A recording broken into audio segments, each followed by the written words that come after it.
Welcome to revision part 5 and continuing on with loops, and this time it's the while loop. While loop, again still I'm leaving these conditions here. Relational operators, they are so important for you to know how to use, and because they are again part of the Boolean expressions. Okay, how to evaluate. Now in this case, the while loop, notice the conditions at the top. Unlike the do, while, where the condition was at the bottom, here the condition's at the top. So you kind of, before you go in to do anything that's inside this loop, we need to check this condition. If this condition is true, then only it can go into the loop. So this means it may not go into the loop at all sometimes. So if you had that is hungry,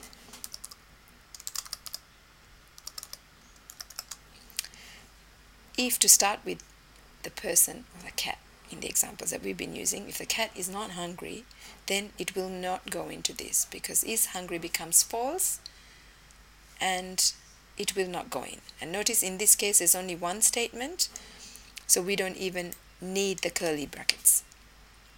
Just like with the if statements, if we have only one but otherwise we put in the curly brackets, maybe we want to say while the cat is hungry, eat.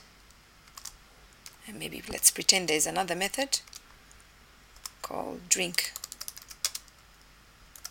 Okay, and we could have two statements in here, while the cat is hungry and is thirsty. Okay, so is the cat hungry and is thirsty? Two conditions. When both of them are true, then you can eat and drink, right?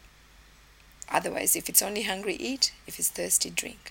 But continue to do this as long as until the person, the cat is full and the cat is not thirsty anymore. But notice, what if the cat is not thirsty but is still hungry? It will not enter the loop because it's an and. But if you want to have it as a or, so when the cat is hungry or thirsty, so one of them, then it will enter the loop. Now let's look at the last one that we did in here, getting the user input when it is to see if it's a valid input.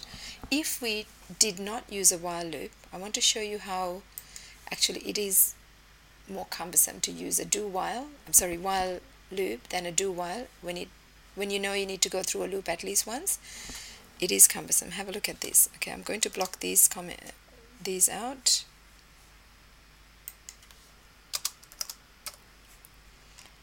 And instead of the do while, how will you do the while loop? So we're still going to say while the user has not entered a valid input, which is this. Okay, while the user has not entered a valid input, that's this. Go into the loop and what? And ask for a valid, or display an error message first. That's most important. So we display the error message. Okay, and then after displaying the error message, we need to now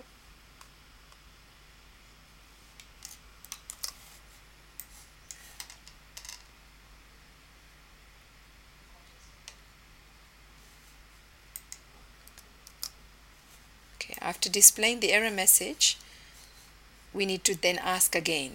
But notice the difference here. There's something a little bit tricky here. When we come in after declaring the variable here, what happens? What is inside the number of questions? We haven't initialized it. So when we're using a while loop, it's most important to realize that this variable must have something in it, because otherwise it will compare with something else that's in the memory if it's not initialized. So either we set it to an initial value that is invalid, like -1, that's an invalid input, or that's one way, or we can just ask the user to enter the first input outside the loop.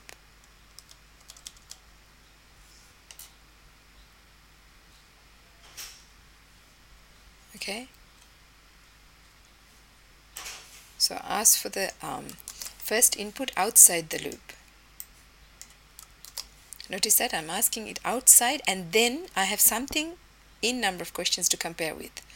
But whereas in the do while, we didn't need to do that because we just go straight in and ask the user and then compare the condition. Can you notice the difference? That's why, in fact, I do like the do while better. It's much easier to use, but there are maybe sometimes you need the while loop, that is because you don't want to go into the loop at all. Okay, so that's one way to do this. This is one way. Or simply do int number of questions, initialize it to -1. Okay, because this is, we are forcing it to say, okay, here's an invalid input to start with, therefore we are forcing it when we come in first, this is invalid to start with and it must go into the loop the first time around. But otherwise, of course, we do it this way, ask the user for input. You can choose what you like. But can you see how there seems to be just a little bit more coding than for the do while? Of course, this is just few keystrokes here, but if you had to do this, that's more lines of code. Okay, so do while is better for some situations.